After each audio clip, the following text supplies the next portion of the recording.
मैं तो दीवानी बनी। 6 वाजले। दीवानी बनी शाम पिया की बनी रे, मैं तो दीवानी बनी। मैं तो दीवानी बनी। भगवान शुकदेवजी महाराज परीक्षिती राजाला सांगतात, राजा एक गोपिका आपल्या स्वामीची पायाची सेवा करत होती। तेवढ्यामध्ये तो मुरलीचा आवाज कानावरती आला। पायाची सेवा करता करता तो पाय हातात तसाच धरला आणि ओढत चालवला रस्त्याने। का? दीवानी बनी। सासूबाईने आवाज दिला, सुनबाई अगं स्नान झालंय, माझं पातळ घेऊन ये। त्या कपड्याच्या जवळ गेली, तेवढ्यात मी बासरीचा आवाज त्या कानावरती आला। सासऱ्याचे कपडे घेतले, सासूजवळ ठेवले, गेली पळून। का? दीवानी बनी। सायंकाळची वेळ, पूर्वीचा काळ, घरामध्ये त्या चुली राहायच्या आणि सायंकाळच्या वेळेला ती चूल सारवून ठेवायची। हातामध्ये तो पोतेरा होता, मालकाला जेवण वाढून दिलेलं होतं। चूल सारवत होती, तेवढ्यात मी कानावरती आवाज आला त्या बासरीचा। पतीनं आवाज दिला, अगं चपाती संपली, चपाती घेऊन ये। चपातीच्या ऐवजी हातातला पोतेरा नवऱ्याच्या ताटात टाकला आणि तशीच पळाली। का? दीवानी बनी श्याम पिया की बनी रे, मैं तो दीवानी बनी। लोणच्याची भरणी पाठीवर होती। सासूबाईनं सांगितलं, सुनबाई ते लोणचं कसं झालं बघू दे, ती भरणी काढ। ती भरणी काढली, सगळ्यांना लोणचं वाढलं। पाठीवरती ठेवून दे भरणी, झाकण भरणीचं लावलं। भरणी आता पाठीवरती ठेवायची, तेवढ्यात मी बासरीचा कानावरती आवाज आला। बासरीच्या ऐवजी तिनं तिची हरणी मुलगी उचलली, पाठीवर ठेवली, भरणी काखेत घेतली, तशीच पळाली। का? दीवानी बनी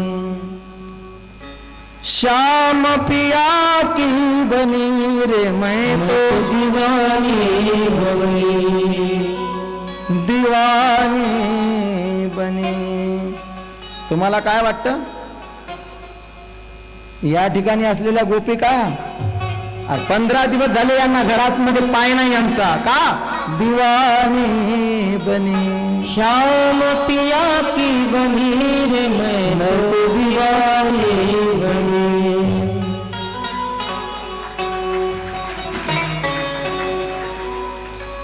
तुम्हाला नाही का दिवाना बनायचं? तुम्हीच कुठं शहाणे आहात, तुम्ही तर त्याच्यापेक्षा पागल बनलात, घरदार सोडून इथे येऊन बसलात। का? दीवानी बनी शाम पिया की बनी रे, मैं तो दीवानी बनी। भरणी ती काखेमध्ये घेतली, रस्त्यानं चालली। अगं चाल ना, अगं आवाज देत नाही का तुला? तिनं सांगितले, कुठं चालली? अगं यमुनेच्या काठावरती तो कन्हैया बासरी वाजून बोलवतोय मला। अगं मग भरणी कुठे घेऊन चालली? ती म्हटली, भरणी नाही, माझी हरणी आहे। अगं भरणी आहे ना? अगं नाही, हरणी आहे ना? अगं भरणी आहे। अगं नाही, माझी हरणी आहे। ती म्हणे, मग हरणीला झाकण असतं का तोंडाला, बघ बरं। मग तिनं खाली बघितलं तर काखेत भरणी। मग हरणी कुठं आहे? म्हणे ट्रान्सफर झाली, पाठीवर गेली। का? दीवानी बनी शाम पिया की बनी रे, मैं तो दीवानी बनी। सगळ्या गोपिका आता त्या यमुनेच्या किनाऱ्यावरती आल्या आणि माझ्या कृष्ण कन्हैयाने ती बासरी ओठावरची कमरेला खोवली। सगळ्या गोपिका बघत राहिल्या। काना, अरे त्या बासरीच्या आवाजाने इथपर्यंत आलो, वाजवलं ती बासरी। कृष्ण कन्हैया फक्त त्या गोपीकडे बघत होता। गोपींनो, एवढ्या रात्रीच्या वेळी या यमुनेच्या तीरावरती काय करता? अच्छा, या पौर्णिमेच्या रात्रीची शोभा बघण्यासाठी आलात का? बघितली शोभा? बघितली यमुना कशी वाहते, कशी शोभा आहे? जा आता घरी जा आपापल्या. खरं सांगा, काय वाटलं असेल हो त्या गोपींना? जेवणाच्या लाईन मध्ये उभा राहिला, ते बिल्ला नाही खिशात नाही जवळ, आणि मग ते म्हणतात बिल्ला आणा. काय वाटत असेल बरं? खरंच सांगा, पोटाला भूक लागल्यावर जराशे ते दया यायला पाहिजे ना या कार्यकर्त्यांना. खरं सांगू, ते ओळखपत्र हे फक्त आपलं व्यवस्थापन करण्यासाठी आहे. सगळ्यांची व्यवस्था व्हावी म्हणून तेवढं मात्र तुम्हाला विचारलं जातं बरं का. म्हणून विचारणाऱ्यांना विना काहीतरी बोलू नका. का? आपल्या व्यवस्थेसाठी आहेत ते, आपल्यासाठी उभे राहिले. अरे काही काही माणसांचे तर सगळे स्वरच निघून गेले, बोलता येत नाही. का? आपली व्यवस्था व्हावी म्हणून. असो, माझा कृष्ण कन्हैया म्हणतो, आलात ना, जा. आपापले मुलं आता घरी वाट बघत असतील, तुमचे पती घरी वाट बघत असतील, जा आपापल्या घरी परत. त्या गोपिका मान खाली घालून उभ्या होत्या. पायाच्या अंगठ्यानी मातीत ती उकरत होत्या.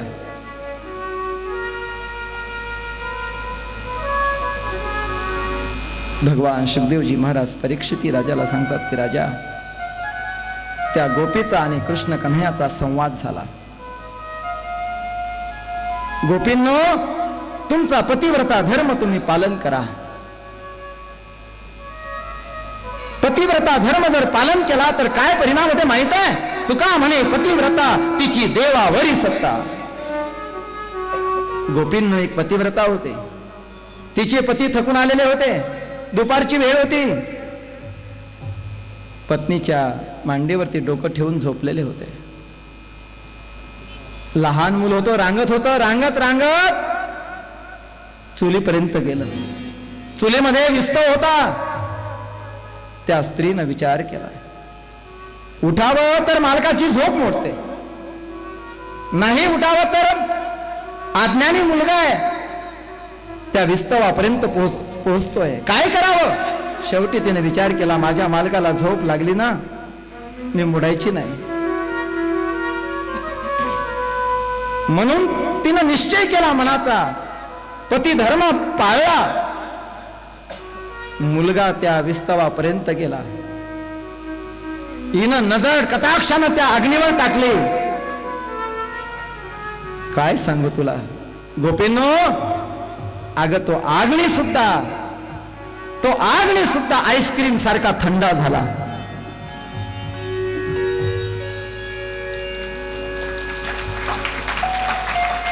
आमचे आत्मा मालिक परिवार मध्ये आमची माई चैत्र महिन्यामध्ये 11 दिवस सूर्य उपासना केली. का? गुरुदेवाची कृपा दृष्टी आहे आणि त्या कृपा दृष्टीनं अरे हा अग्नी काय, अरे पंच अग्नी जरी आला तरी तो मला जळू शकत नाही. का? नैनम छंदंती शस्त्राणी नैनम दहती पावकः नाही चैनम क्लेदयन त्यापो नो शोषयती मारुतः. मी ते आत्मस्वरूप आहे. माझ्या गुरुदेवाची माझ्यावरती ती कृपा दृष्टी आहे.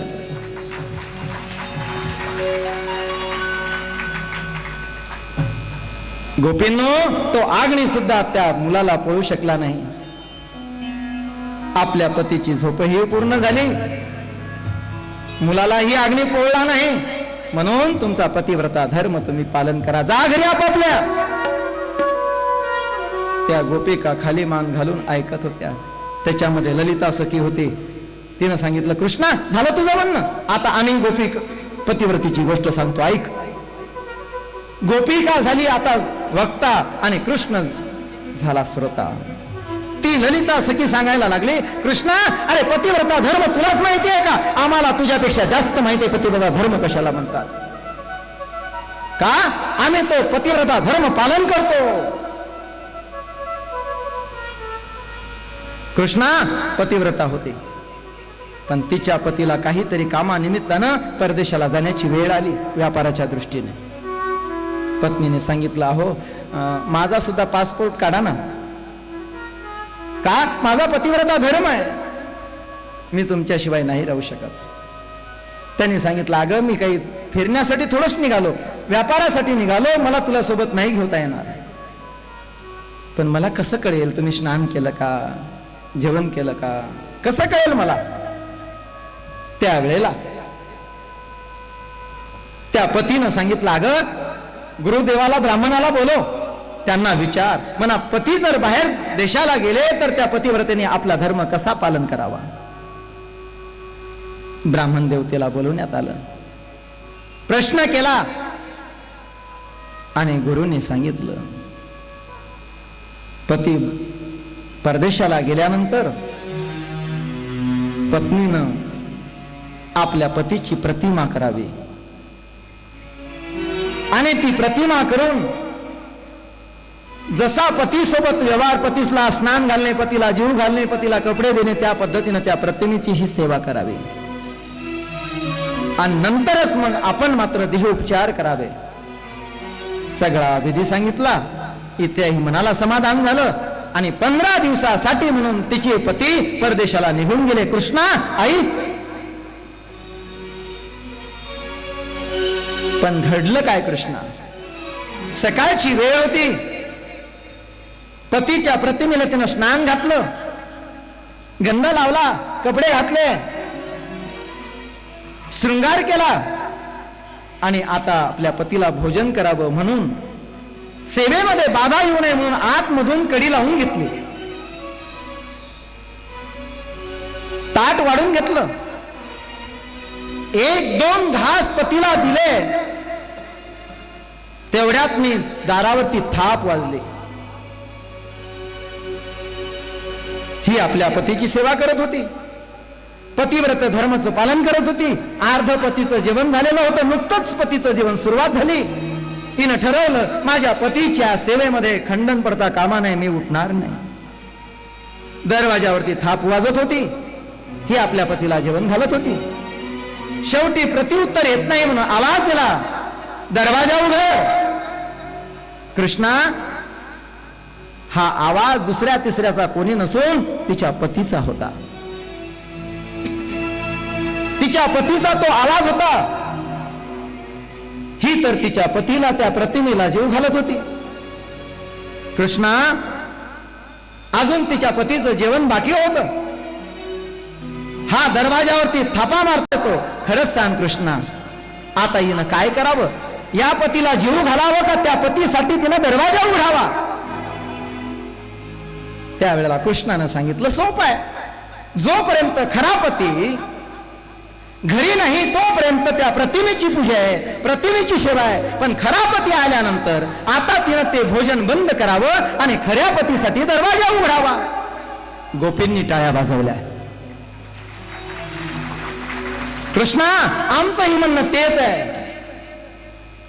आजपर्यंत आम्ही पती समजत होतो, आमचा मालक समजत होतो की आमचा तो आहे, पण आज कळाला आम्हाला की आमचा पती तो नाही, आमचा सगळ्या जीवांचा पती तो एक आत्मा आहे आणि तो ईश्वर तू आहेस.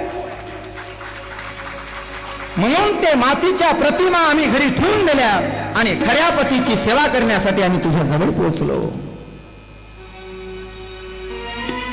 भगवान शुकदेवजी महाराज परीक्षित राजाला सांगतात की राजा, त्या गोपींचं मनोरथ जाणून माझ्या कृष्ण कन्हैयाने त्या गोपींसोबत रास क्रीडा सुरू केली. एक एक गवळणी, एक एक गोपाळ, धरुणी नाचती रास मंडळ. एक एक गवळणी आणि एक एक गोपी. चला बाई वृंदावनी रास क्रीडा पाहू, नंदाचा बाळेने केला लवला हो, नंदाचा बाळेने केला लवला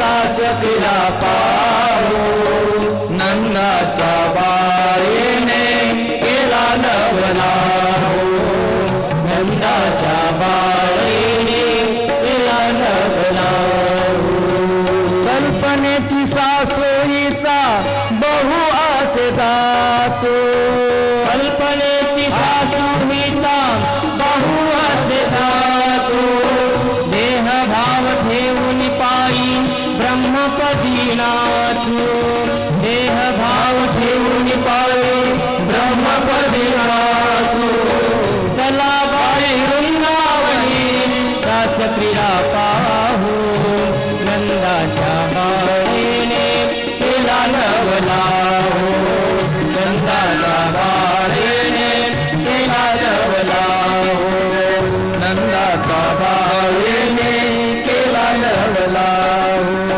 सर्व गर्व सोडून बाई चला हरिपासी द्वेष भाव ठेवून पायी हरिरूप होशी सर्व गर्व सोडून बाई चला हरिपासी द्वेष भाव ठेवून पायी हरिरूप होशी चला बाई वृंदावनी रास क्रीडा पाहू नंदाच्या बाळेने केला नवला हो नंदाच्या बाळेने केला नवला हो नंदाच्या बाळेने केला नवला हो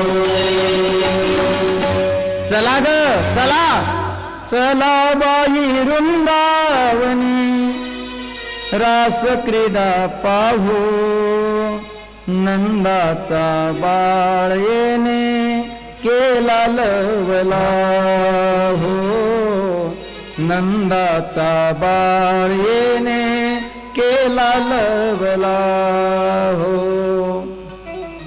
पण जाताना एक लक्षात ठेवा एक तिचा फार मोठा जाच आहे कोणाचा सासूचा एखादी मुलगी असावी ती माहेरला यावी आणि मग तिला विचारलं का ग तुझी सासू बरी आहे ना मी म्हणतो सासूच्याच नावानं का घर होते काय सांगावं सासूचं नेमकं काय का ती सासू 2-4 वेळा पारते आसू तिचं नाव आसू तिचं नाही नाव सासू मग जी पुसते सुनेचे आसू तिचं नाव सासू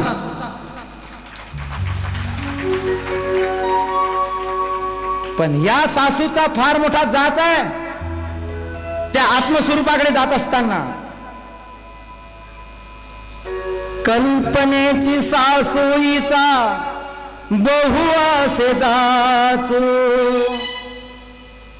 सर्व गर्व सोडीन बाई हरिपासी जाऊ ब्रह्मपदी नाचू कल्पनेची सासू आहे ना तिचा फार मोठा जाच आहे पण देहभाव ठेवून पायी देहभाव ठेवावा लागतो पहिले मग देहभाव सोडायचा आणि मग कोणता भाव निर्माण करायचा आणि देहभाव सोडून द्यायचा आणि आत्मस्वरूपाचा भाव आपल्या हृदयामध्ये स्थापित करायचा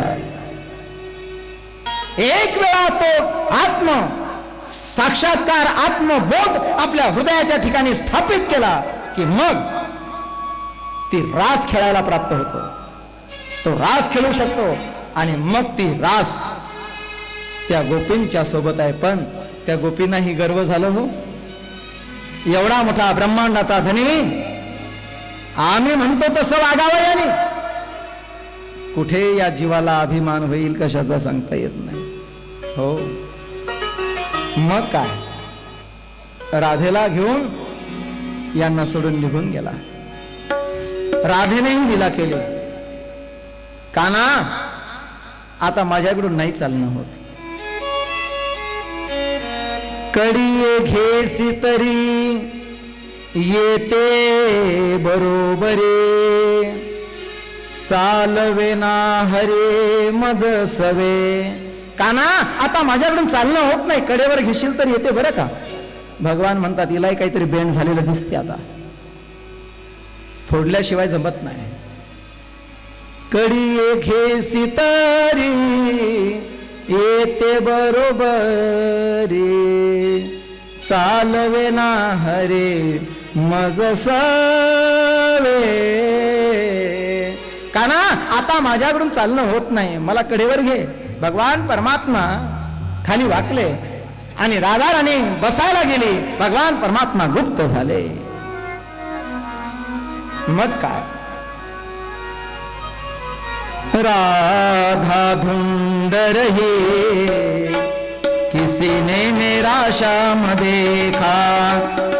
श्याम राधे श्याम श्याम श्याम राधे राधे राधे श्याम राधे श्याम श्याम श्याम राधे राधे राधे श्याम राधे श्याम श्याम श्याम राधे राधे राधे कृष्ण राधे कृष्ण राधे राधे राधे कृष्ण राधे कृष्ण कृष्ण कृष्ण राधे राधे. रंगा नाचे सूरज नाचे नाचे गोपी जन रास रचो है रास रचो है वृंदावन में कृष्ण कन्हैया रास रचो है रास रचो है रास रचो है वृंदावन में कृष्ण कन्हैया रास रचो है रास रचो है रास रचो वृंदावन में कृष्ण कन्हैया रास रचो है रास रचो है रास रचो है वृंदावन में कृष्ण कन्हैया रास रचो है रचो है रास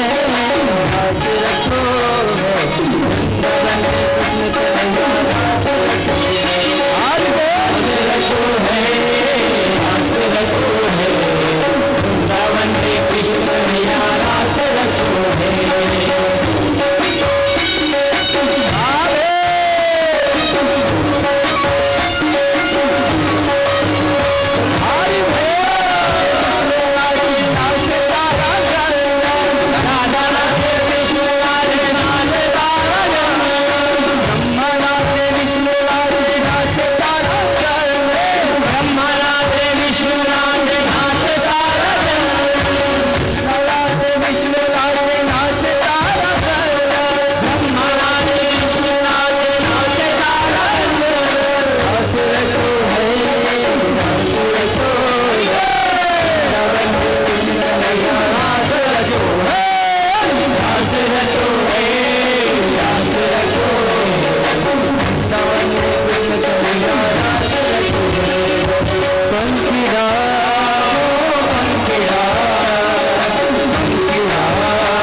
की, आज के आनंद की.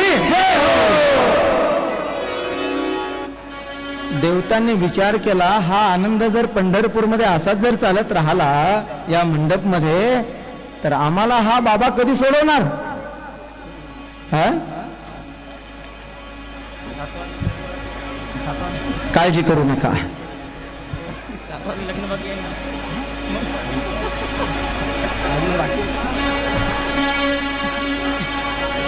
जय जय श्री राधे, जय जय श्री राधे, जय जय श्री राधे श्याम. फक्त अर्धा तास शांतता. लग्नाला जायचं आहे ना, लग्नाची तयारी झाली ना. हा, मग बसा खाली, वाहन येणार आहेत. बसा. फक्त अर्धा तास शांतता. आप आपल्या जागेवरती बसून घ्या. भगवान सुखदेवजी महाराज परीक्षिती राजाला सांगतात की राजा, हा झालं का, झालं. गोपाल कृष्ण भगवान की जय, बोले नंद के लाल की जय, बोले राधा रानी की जय. कोणी उभे राहणार नाही. बसा खाली आपापल्या जागेवर. बसले बसले बसले. हा, भगवान सुखदेवजी महाराज परीक्षिती राजाला सांगतात की राजा, इकडे. नारद मुनी कंसाकडे आले आणि कंसाला सांगितलं, कंसा, अरे शत्रूचा तपास लागला का नाही. त्यांनी सांगितलं, महाराज खूप प्रयत्न केला परंतु अजून शत्रूचा शोध लागला नाही. कंसा, अरे जेवढे जेवढे मित्र तू गोकुळाच्या दिशेनं पाठवले ना, अरे त्याच्यातले सगळे तिकडे संपले. फक्त एक मामळ भट परत आला. काग बग रिठा मारले बाळपणी, अवघी दैत्य खानी नष्ट केली. उमासूर, रिष्ठासूर, वत्सासूर. कंस रागावला. वसुदेवाने देवकीने मला धोका दिला. ताबडतोब त्या वसुदेवाला आणि देवकीला बंदिस्त केलं आणि देवकीला मारण्यासाठी निघाला. नारदाने सांगितलं, मूर्खपणा करू नको. अरे तू एवढा सावध होता परंतु तरी तो तुझ्या जोडून कारागृहातून निघून गेला. जर आता जर देवकीला मारायला लागशील तर त्या देवकीच्या रक्तातून तो कृष्ण तयार होईल आणि तुझ्या नरडीचा घोट इथेच घेईल. उद्याचं मरण आजवर नको आणू. भगवान सुखदेवजी महाराज परीक्षिती राजाला सांगतात की राजा, आता नारदाकडून मात्र तो पत्ता मिळाला. आता काय करावं. म्हणून त्याची योजना हा कंस करत होता. तिथनं नारद मुनी निघाले आणि भगवान परमात्म्याकडे आले आणि सांगितलं, भगवान, हा ब्रजभूमी मधला हा उत्सव हा किती दिवस चालणार. तो कंस, त्याचा अत्याचार वाढला. भगवान म्हटले, नारदा, तिकडे जाऊन आमचा पत्ता सांगितला आणि इकडे येऊन आम्हाला सांगतात की ते कंस.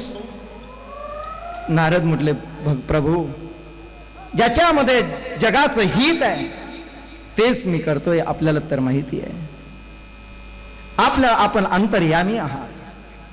आपण सर्वज्ञ आहात, सर्व जाणता. प्रभू, कार्याला वेळ होत आहे. 6:45 वाजले. प्रभू, संकेत मिळाला आणि भगवंताने नारदाला सांगितलं, ठीक आहे. इकडे कंस योजना करतो की आता त्याला घेण्यासाठी काय करावं, कोणाला पाठवावं. म्हणून अक्रूर डोळ्यासमोर आले. अक्रूराचं नाव सुचवलं. अक्रूराला सांगितलं, अक्रूरा, आपल्याला धनुर्याग करायचं आहे. त्या यज्ञामध्ये बलरामाला आणि कृष्णाला या मथुरेला घेऊन यायचं आहे. आपल्या मनातलं सगळं मात्र त्या कंसाने अक्रूराला सांगितलं.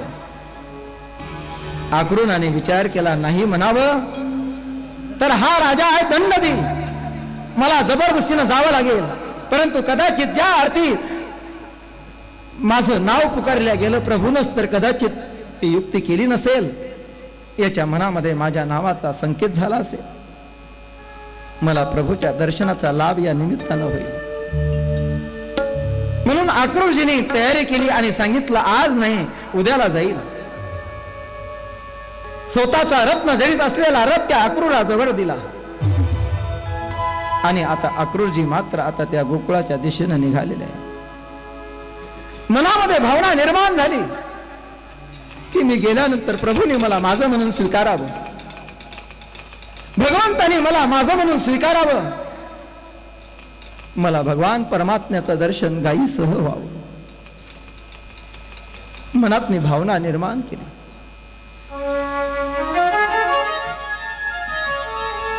आणि अक्रूरजी मात्र आता यमुनेचा रस्ता कधी निघून गेला कळाला नाही.